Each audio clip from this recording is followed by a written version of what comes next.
I'd like to welcome Aaron Gulyas to the I Want to Party with Bob Bobcast. Well, thank you so much for coming and talking to me, Aaron, and taking the time to do that. I really do appreciate it. Yeah, thanks. Thanks for having me. Great. You are an author, historian, educator, and podcast host. Just to mention kind of a few of the hats that you do wear, UFOs, UFO lore, and UFO kind of related conspiracy topics are some of the things that you talk about in your podcast and also kind of in your books as well. One thing I want to ask you about, kind of get this elephant out of the room right away.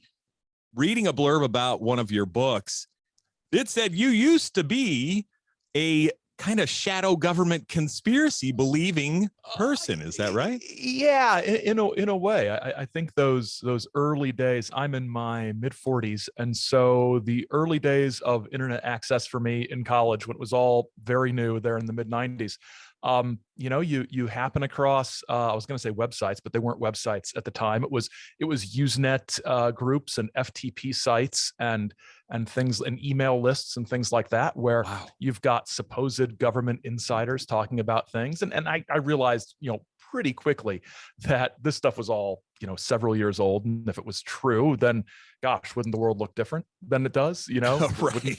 Would you all know what's going on? I mean, after all, the New World Order was supposed to take over in like 1991, but right after the first Gulf War, right? Right.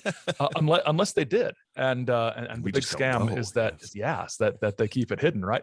But yeah, I was more into it's like the X-Files poster. I want to believe, right? I kind of wanted to some of it to be true. I thought that, very quickly realized that what I believe is that there are weird things that have happened to people, and that none of the explanations from any party involved, skeptical or believer, necessarily always fit. So there's interesting stuff and weird stuff that's happened, and what we can really study, and the only thing we can sort of truly study is the stories that people tell about it, and the stories that experiencers themselves tell, and the stories that in quotes researchers tell, trying to put these things all together and trying to connect the dots. So in a sort of scholarly sense, I began sort of having an interest in tracing the development of these stories over time, and how they change, and how in a lot of ways they just get recycled and recycled and recycled over and over and over again. Very interesting. Okay. And it's almost like you could almost say it's the same way with world religion, has been the same way going back to like the Sumerians and then moving forward into the Israelites, and how similar Christianity was to older religions and on and on. So yeah, these tales of UFO encounters and the like, and I've heard this connection before, they almost, a lot of them do tell kind of the same tale over and over again, right?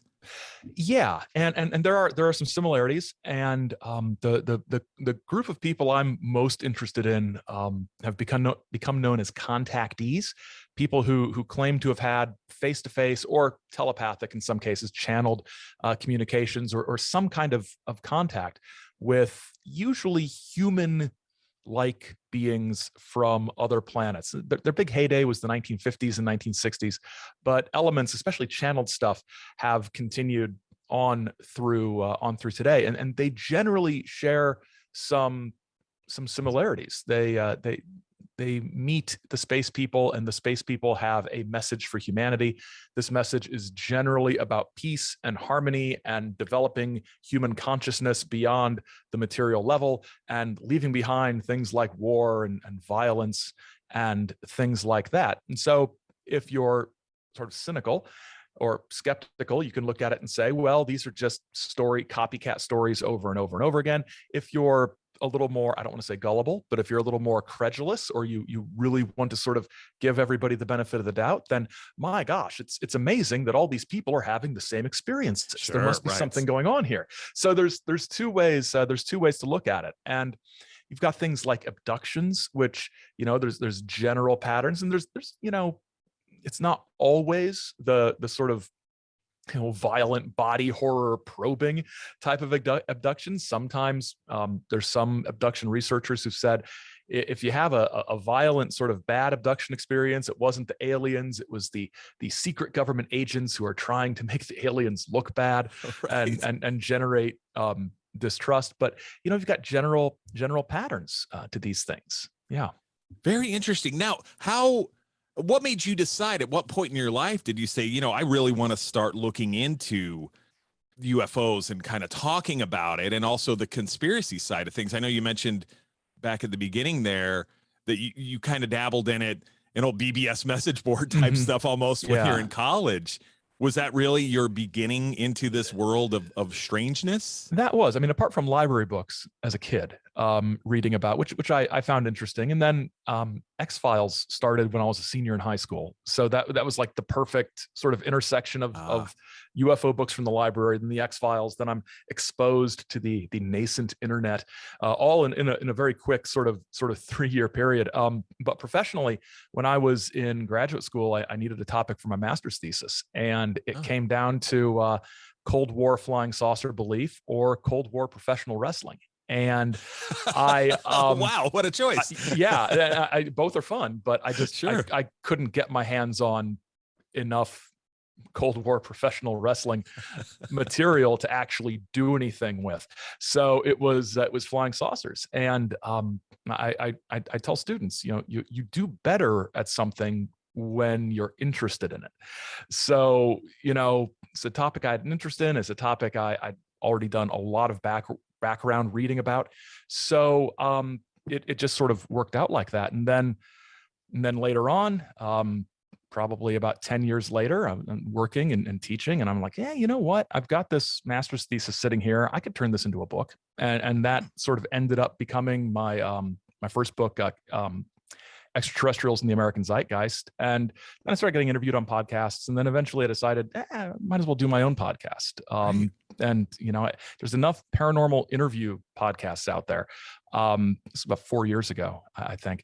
And I decided, what if I did like, something like Dan Carlin's Hardcore History, but not 8 hours long and about flying saucers. So that was kind of the genesis of that whole thing. So that's sort of the development of how sort of my interest turned into a hobby, really. Sure. And in some ways a career with your book, and or an aspect. Yeah. An aspect of your career. Certainly. Well, great. One thing I want to ask you about the current climate of, say, ufology, UFO research, that type of thing. We've seen a lot of the Q type of conspiracy level people get involved in ufology in some ways. Yeah. I mean, I think they've always been there as well. Just they've been a lot louder with the social media being as prevalent as it is these days. Yeah. What do you think about those people getting involved? You got these people that have very strange political views in some ways, and they're bringing that level of conspiracy to an already kind of conspiracy fueled realm in some ways. Yeah. It's not new. There's, like I said, it's a conspiracy fueled realm all the way back to the 1950s. You had the government cover up of the UFO truth conspiracy talk going around. In the 1970s, you start to have some influence from the far right. All the Nazi UFO stuff, a lot of that was promulgated by an actual Nazi named Ernst Zundel up in Canada, who got in a lot of trouble for writing like Holocaust denial books and things like that. And basically he sort of was using the Nazi UFO stuff and putting ads and tabloid, like Weekly World News, buy this book about secret Nazi UFOs. And what he was doing was he was helping build his mailing list for his book publishing catalog that also had a lot of actual Nazi stuff in it. Now, for the most part, the UFO field does not really know that. It doesn't get that extreme, but there are extreme elements to it, and that's been a history. And as far as the sort of Q-oriented stuff, my new book that's coming out, I think later this fall, looks at what I call triumphalist conspiracy theories with a happy ending, like Q. The white hats are going to take over, and the bad guys are going to Gitmo, and everything's going to be fine. And I look at Q, and I also look at the UFO disclosure movement from the 1990s to the present, because it's very much the same thing. We are on the right side of history, they say. We know the truth about the aliens and their presence here. What we know will soon be public because people we trust are inside the government working for disclosure. And when it happens, we will have the benefits of all of this, alien technology that will solve all of our problems. Wow. And there's started to be some crossover between the Q stuff and some of the big UFO disclosure people. There's one guy named Michael Salla, who has been a UFO disclosure advocate since the 1990s. He's a political scientist of some flavor. And he claims to have developed a new field of study called exopolitics, which is the political science of Earth and other planets, which sort of takes a lot. You have to sort of take a lot for granted to sort of go with that, right? Certainly. Yes. But he started, looking at some of the Q drops, the messages that were being promulgated on 4chan and 8chan, and he started seeing patterns that fit into his beliefs about UFO disclosure. So he weaves the Q stuff into his UFO disclosure talk, and it's insidious. And he's was very careful to say, now, if this is true, then it could mean this. Lots of qualifiers, lots of weasel words, things like that. But you started to see some more direct crossover in 2019 and 2020. In addition to the sort of thematic similarities of Q stuff and UFO disclosure stuff. Absolutely.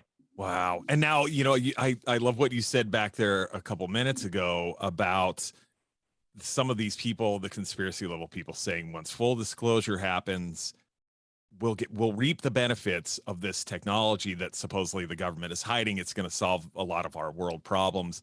And I just want to make a side note. That sounds an awful lot like socialism to me. So, and I don't think most of those Q people would appreciate that. Right? It really is. It really is. None of the alien space brother races back in the 50s and 60s were capitalists at all. And, right. And so a lot of times, if you look at some of the FBI files that have been FOIA'd of some of these contactees back in the 1950s and 60s, and I've got the FBI files of the Detroit Flying Saucer Club.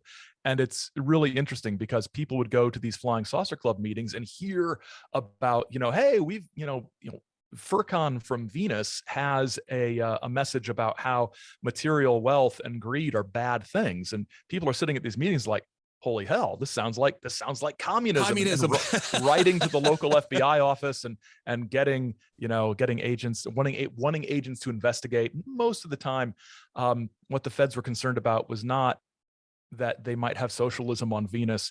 They were more concerned with cases where UFO people were implying they had connections to the government they did not have.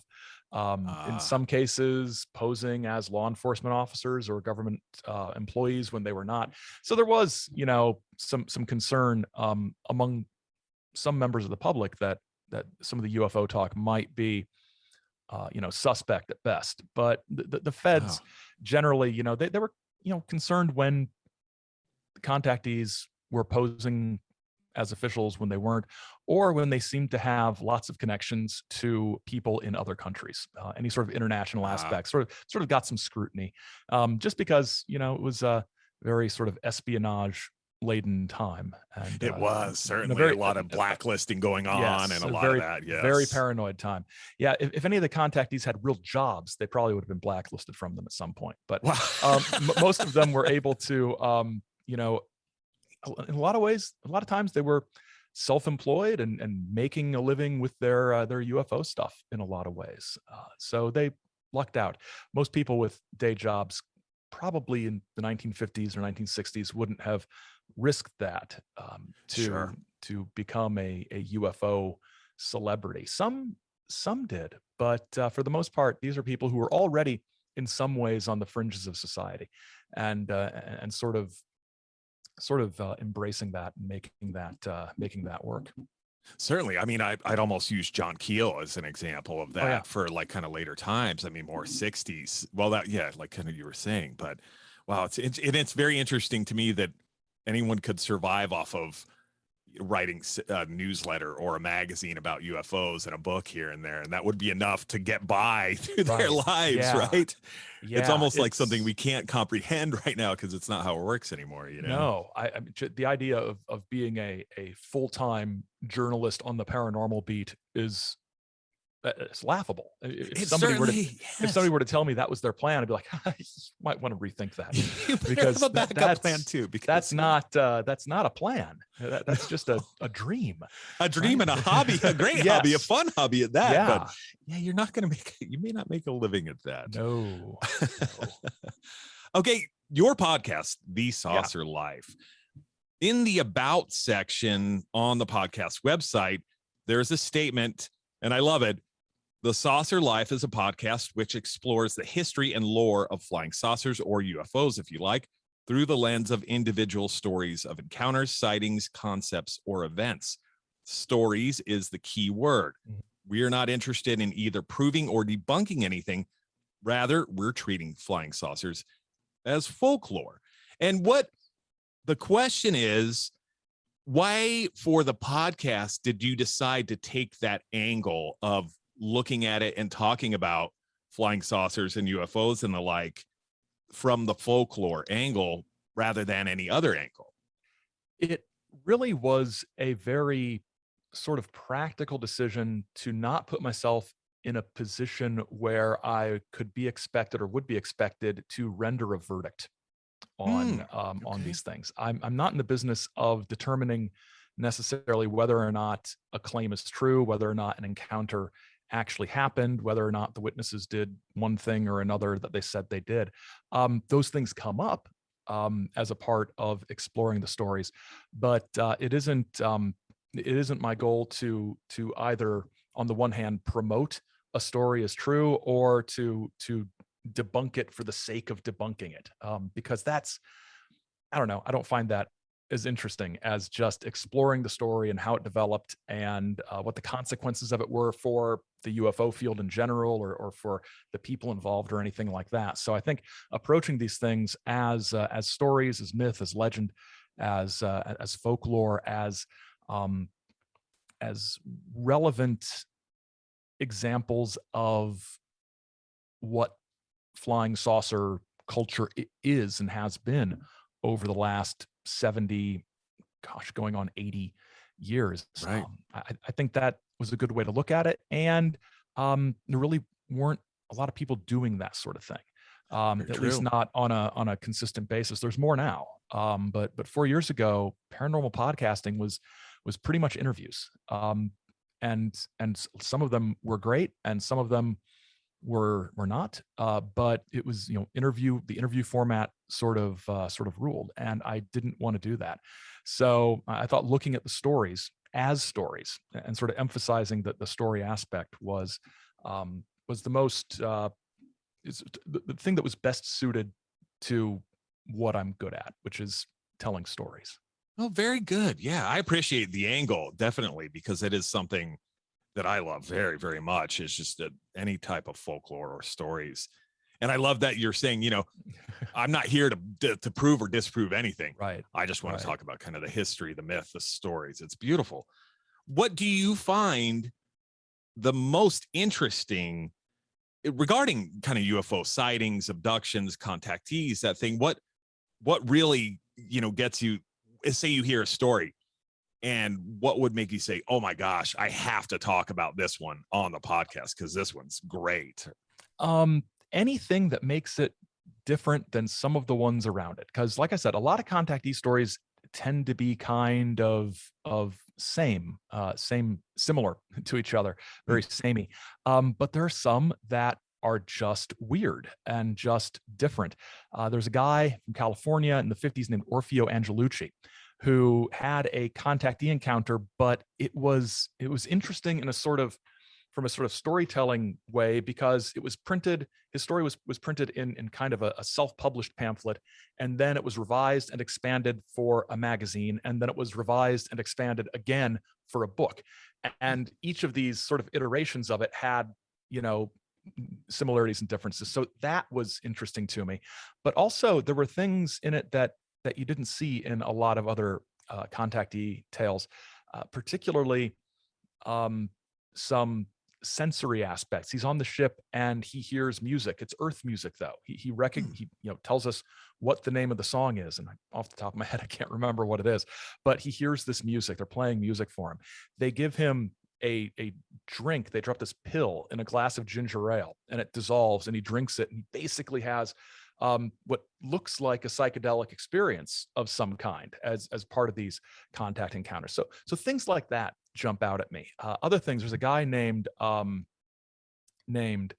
Reinhold Schmidt, and he claimed to be a contactee, and he was so excited about his story that he ended up making a movie out of it, called Edge of Tomorrow, not the one with Tom Cruise. This is a different Edge of Tomorrow. It was directed by, I can't remember his name, but he directed Mesa of Lost Women, which I believe was a Mystery Science Theater 3000 feature. Oh, sounds like it, yes. Back in the day. And he later did a bunch of sort of Christian exploitation movies where the communists come in and kill all the Christians. Those kinds of movies that they show at revivals and things like that. But I can't believe I can't remember his name. But the thing about Reinhold Schmidt was he was lying. Well, we're pretty sure he was lying. The court said he was lying when he sold a bunch of shares of a company to mine minerals pointed out to him by the aliens. He basically conned a bunch of little old ladies out of money, saying, well, the aliens told me where to find these valuable minerals. And so using this knowledge, we're all going to get rich. He went to prison for fraud for a while. So that's an interesting story when it's not just you're selling a story that isn't true. You're selling a story that isn't true, you know, specifically to defraud somebody. Certainly. And some people on the sort of skeptical side of things say, well, that's what they all do because they sell a book with things in it that aren't true. Well, no, you're paying $10 for a book. You got a book. You know, you're not paying for veracity. You're paying for a physical book. But when you sort of sell investments and things like that, that's a little harder to say, well, those crazy flying saucer people, you know, they're always up to something. Well, you know, Reinhold Schmidt was up to something. So I like ones that have little bits of weirdness and things like that. There's some interesting contactee stories from Europe that are pretty good and a little different from the American ones. There are some from Africa, and when I say Africa, I don't mean necessarily people of African descent in Africa. What you've got are basically descendants of colonists who are having contactee experiences, you know, back in the 1950s and 60s. So most of the, you know, African contactee cases, they're white South Africans. And and one woman named Elizabeth Clarer had, she said, and this was one that caught my eye because she was a woman, and also because she claimed to have had a child by an alien named Akon, who I can't remember the name of the planet, but it wasn't one in our solar system. It was a weird planet. And she had this child with him. And that's usually what gets talked about is, she had a contactee experience in the 50s, then wrote a book about it in the 70s.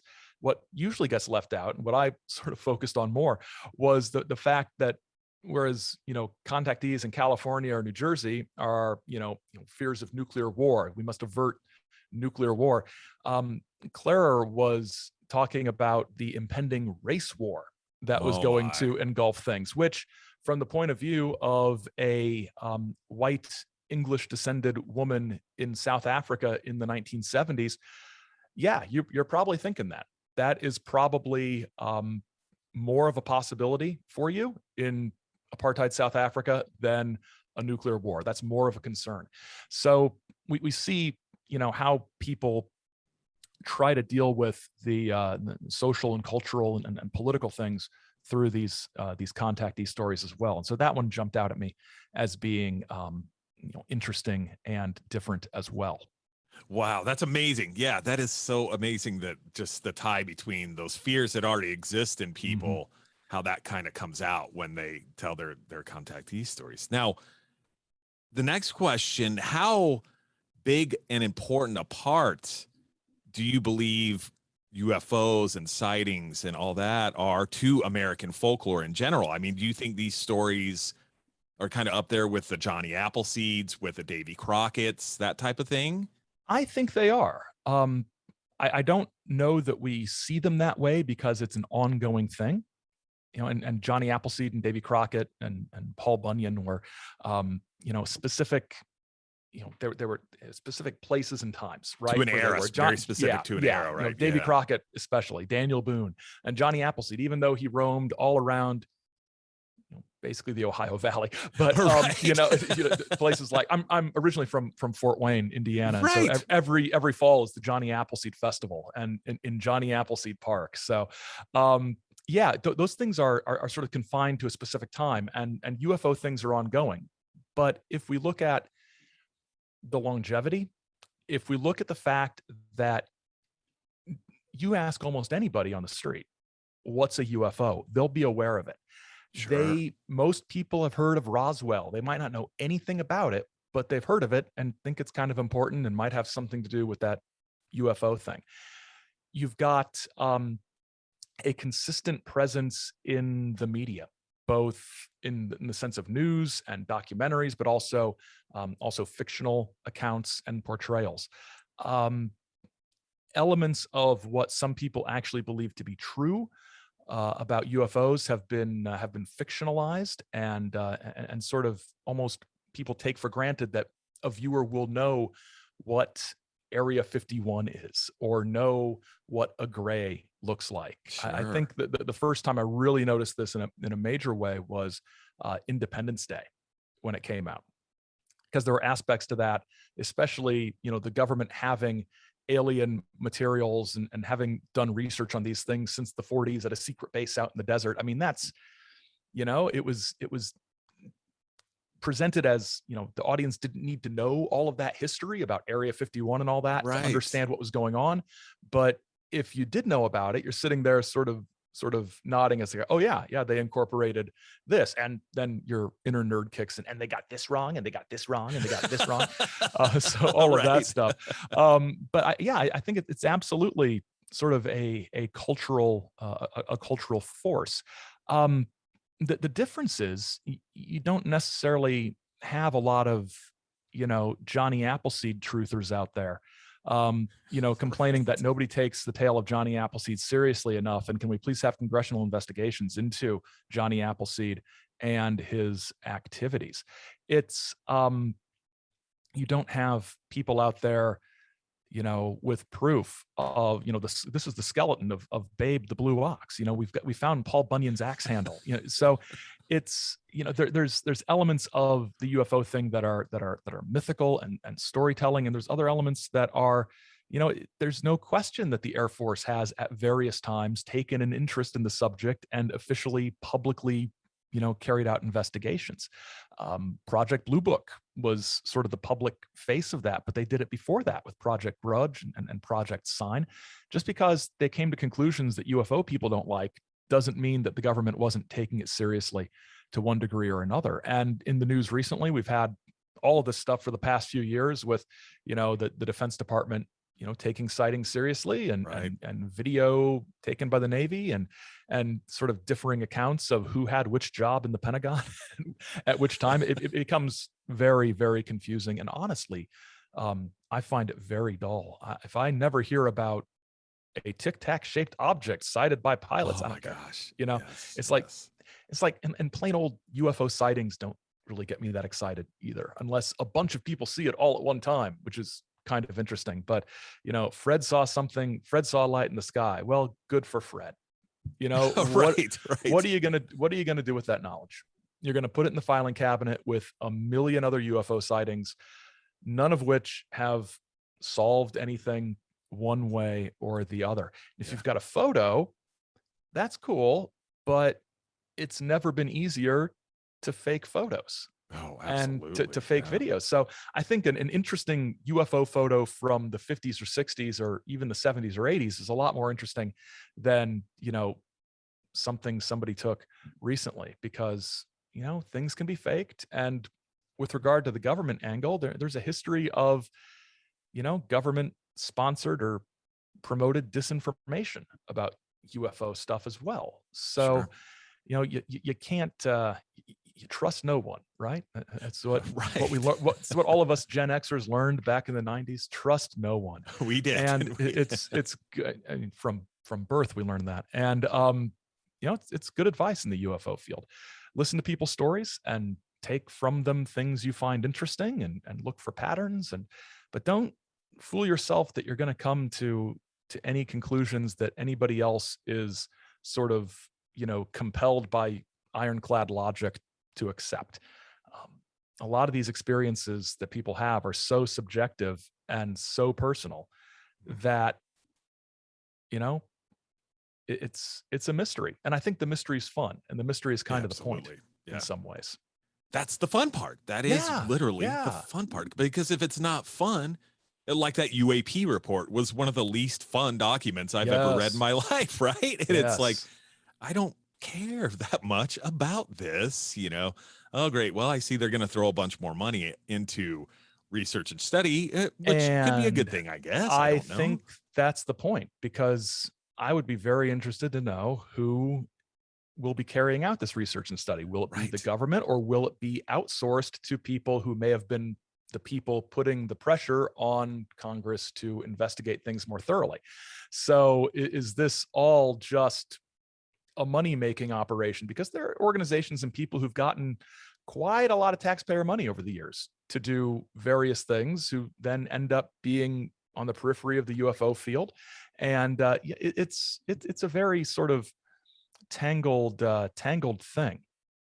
Very interesting. Follow the money is the That's answer. right. Is always follow the money, right? Trust no one and follow the Trust money. no one and follow the If money. you obey those two rules, you can pretty much figure out anything. There you go. There you go. That's true.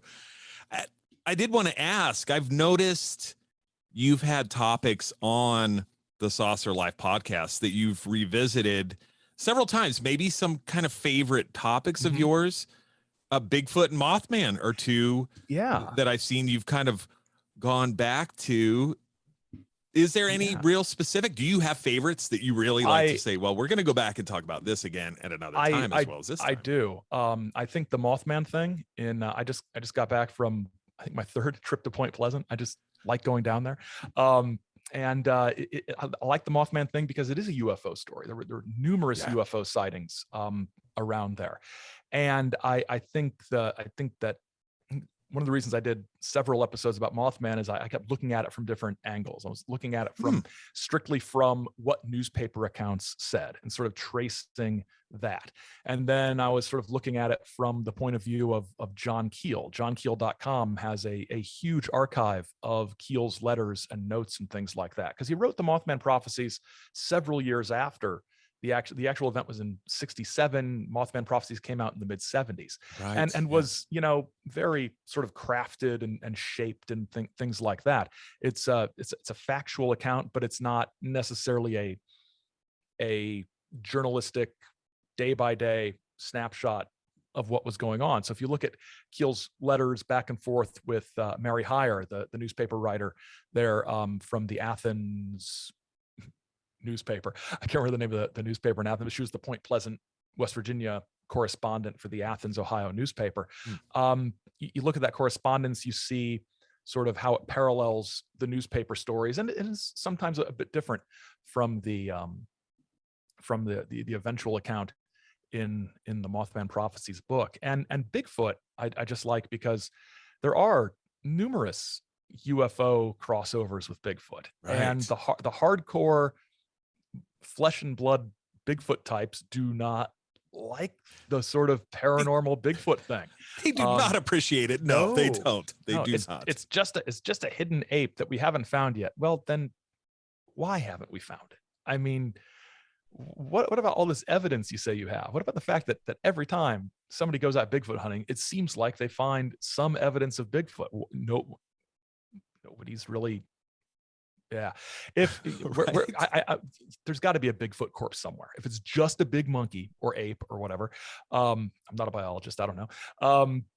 There's got to be a body somewhere. There has to be. There's got to be something that, and I'm sure somebody's like, well, there was a body, but it was stolen, or there was DNA that was inconclusive, which isn't the same as unknown to science, right? Oh, right. So lots of things can make tests inconclusive. But yeah, the UFO, Bigfoot, and various types of paranormal UFO stuff is, or paranormal Bigfoot stuff is kind of fun, and it's nice to sort of take a detour away from strictly flying saucers sometimes, and to Sure. sort of flying saucer adjacent kinds of fields. Yeah. Very nice. And that's really the perfect lead in for the next question. Hellier. That's something I noticed you talked about, on your podcast, or actually more you had a blog post, I believe, about just sort of Hellier. review of it. Yeah. What do you think about their approach and season 1 and season 2? Yeah. Really kind of blew the paranormal world's mind, I think, in some ways, It really did. And what I loved about it is that they introduced new viewers, and especially I think younger viewers, to a number of concepts that were on the sort of fringiest edge of a fringe topic. I never thought that a show that was getting so much sort of popular acclaim within the broad paranormal field, I never thought I'd turn it on and see I'd see an interview with Alan Greenfield, who's always been, sort of in the center of things, but sort of on that central to that fringe between the occult and the paranormal and ufology. I mean, if you asked a dozen sort of old school ufologists, who's in your top 10, nobody would say Alan Greenfield, probably. Sure. But his books like Secret Rituals of the Men in Black and Secret Cipher, the Ufonauts, and things like that were incredibly interesting when they came out. And to see people doing things with that, and looking at Indrid Cold and interviewing Tanya Derenberger, Woody Derenberger's daughter, who's written a very strange book about how Indrid Cold kept, showing up all throughout her childhood, and she knew all these guys. And she posted on Facebook a while back that one of them, Carl Ardo, he died in a saucer crash. Weird stuff. Right. but just seeing all this on the screen and seeing it sort of blow up as huge as it did, and sort of seeing them move conversation away from nuts and bolts alien spacecraft UFO talk to bringing elements of ufological history into a larger sort of, occult or paranormal world was really, really interesting. And I really admire the level of sort of hard work and dedication that these people have to this. This is a huge job to make something like this, and it's not a big crew. And they threw it out there. The first and second seasons, I mean, you could just go and download the high def copy of the episodes from their website, and sort of word of mouth got it picked up by, Amazon and other streaming services. And it was a real happening. And I'm excited to see what they do next, because I just really like how they got the conversation moving in directions that honestly make some UFO people kind of uncomfortable and irritated, which is good. It certainly is. I want everybody to stop talking about Hellier. I don't care about goblins. Oh, you should care about goblins, because goblins are, they're out there, man. It's very likely tied together in some ways. It seems like, I love tin can. Yeah. Oh my God. And even the balloon, the Mylar balloon. Yeah. Oh boy. I will say, I saw something Greg posted the other day when he was briefly talking about how they had people interested in investing in Hellier when they were first they proposed it to different, TV channels or maybe I shouldn't say TV channels. They don't really necessarily exist anymore, but different things, they approached different production companies and said, this is what we want to do. And the production companies came back to them and said, well, let's do this. And they tried to take it a different direction. And Greg and Dana and Carl and Connor, I guess, all said, nope, we're doing it our way. And that's the only way we're going to do it. And so they did. They went out and they did it themselves. And look what happened. It's amazing, absolutely phenomenal, I think. So the getting down to the end here, have you yourself ever actually seen any type of UFO or some kind of unexplainable paranormal activity, possibly ghosts even? Yeah, it's weird. I mentioned that I was in Point Pleasant a few weeks ago for the third time, and I was out. One of my more recent episodes, I sort of talk about this. I was out in the TNT area, which is now a wildlife reserve. That's also, I think, probably a toxic waste dump.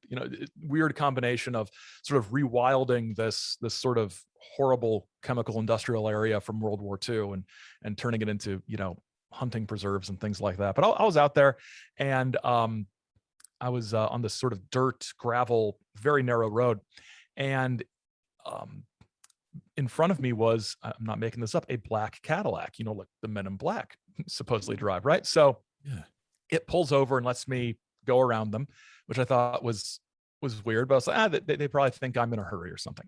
So then I sort of turn off and let them get in front of me because, I don't trust them.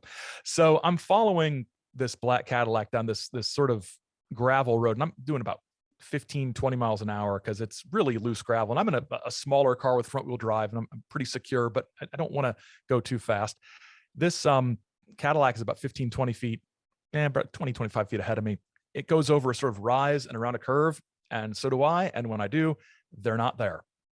And I didn't see anywhere for them to turn off. That doesn't mean there wasn't, but there's no way they could have gone far enough, quickly enough that I just didn't see them. And, going that way and then coming back, I didn't see anywhere where they could have turned off. And when they went by me, when I pulled off, I looked in the windows and there were people in there, but I couldn't discern any features. It was weird. It's like my brain wouldn't register who was driving the car. And that might just be, because I wasn't thinking about it. When it happened, I was just like, oh, that's weird. Wonder where they went. And then in a little bit, it sort of sunk in. And on the episode, the Point Pleasant interlude episode up at saucerlife.com, you can listen to it. And I've got a recording of the video message I sent to some of my my friends about that, sort of my very sort of immediate reactions to the bizarre, ghostly phantom Cadillacs. That's really the closest thing to a paranormal experience I've had. And what it is, probably they turned off somewhere that I didn't see. That's probably what it was. But at the moment, it did not feel like that at all. Sure. And I can understand that. And look where you were, right? I mean, the area is very rich in the history of unexplainable circumstances. It freaked me out a little bit. Now I sort of laugh at it, but right at the time I was like, that was strange. It was a little creepy. Wow. Yeah. Well, great, Aaron. Thank you so much. That's really all I have for you. But I do want to ask, what's coming up? Kind of what's next for you with Saucer Life? And you said you have a book on the way, hopefully a little bit later this fall. Yeah. The book is called I didn't come up with the publisher came up with the title. This is embarrassing. That's okay. We Shall Be Victorious, I think, is the name they came up with. Triumphalist Conspiracy Theories in American Politics from the 90s to the present. That's coming out from McFarland Books later this fall, probably closer to the end of the year. On the Saucer Life, we've got, we're going to be doing some more contactee stuff coming up, a contactee from South Africa. And then we've got some stuff about the disclosure movement in the 1990s as well. So those episodes are coming up, as well as the sightings in Levelland, Texas, back in the 1950s. So sort of the classic, the UFOs showed up and nobody's car would work and their radios all get staticky kind of thing on a wide scale. Air Force said it was ball lightning, but people disagree.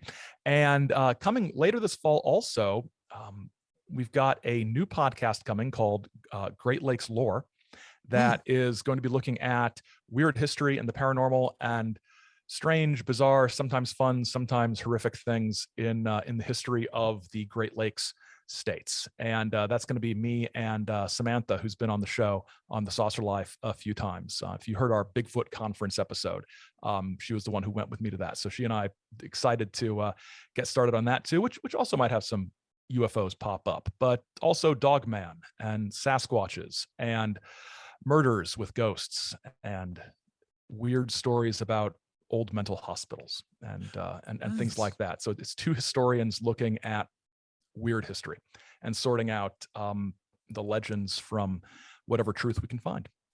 Excellent. Look forward to all that. Absolutely. So, well, great. And one last question about that. Yeah. What's your Halloween special on the Saucer Life going to be this year? Geez, that's a good question. It's probably going to be schedule wise. I think the Leveland episode is close to where that's going to be. Yeah, it's probably going to be Leveland. So, nice. Okay. Yeah, spooky flying saucers in Texas. Very nice. I might do something a little special for the actual 31st though as well. Nice. Very good. Very good. Well, Aaron, thank you so much for talking. Thank you. I really, really appreciate it. It was great having you on.